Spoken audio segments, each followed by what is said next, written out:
Hello guys! Welcome sa ating programang Bible Prophecy Update Pinoy version. Ang topic natin today ay si Satanas.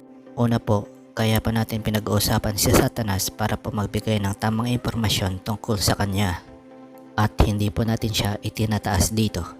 Ang tanong, una, mapapatawad pa ba ng Diyos si Satanas sa kanyang pagkakasala? Nako, hindi po.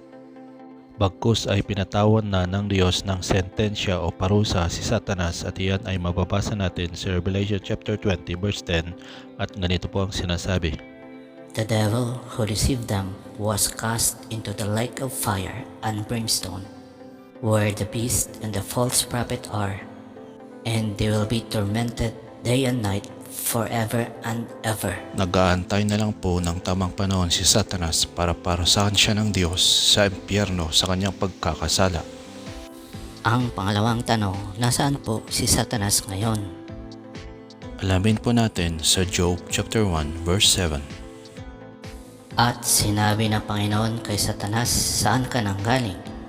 Nang magkagayoy, sumagot si Satanas sa Panginoon at nagsabi, sa pagpaparoot parito sa lupa at sa pagmamanhik manaog doon. Malinaw po na sinabi sa Job chapter 1 verse 7 na si Satanas o Satan ay narito sa lupa at malay siyang nakakagala dito sa mundo. Ang pangalawang tanong, si Satanas po ba ay kaibigan o kaaway? Alamin po natin sa 1 Peter chapter 5 verse 8. Be sober, be vigilant, because your adversary the devil walks about like a roaring lion, seeking whom he may devour. Kayo'y maging mapagpigil, kayo'y maging mapagpuyat.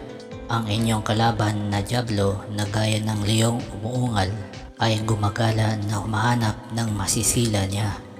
Maliwanag po na sinabi sa 1 Peter chapter 5 verse 8 na si Satanas po pala ay isang adversary o kalaban o kaaway at para siyang leyong umuungal na gumagala dito sa mundo at naghahanap ng masisila niya. Ang pangatlong tanong, dapat ba tayong matakot kay Satanas? Kapag ikaw ay isang tunay na Kristiyano ay hindi po tayo dapat matakot sa Diablo. Kasi ayon sa 1 John 4:4 at James 1:7. You are of God, little children, and have overcome them, because he, Jesus, who is in you, is greater than he who is in the world. At ayon po sa James 4:7, therefore, submit to God, resist the devil, and he will flee from you. At kung gusto nyo po ng mas malalim na pag-aaral kung paano natin matatalo ang lahat ng attack ni Satanas sa ating buhay at kung paano siya kumikilos o nag-ooperate dito sa mundo, ay ilalagay ko po ang mga video link down below courtesy of Pastor Rick Reiner from the Reiner Ministers. Thank you, Pastor Rick. Ako po si Brother Chris, at ito po ang ating programang Bible Prophecy Update Pinoy version.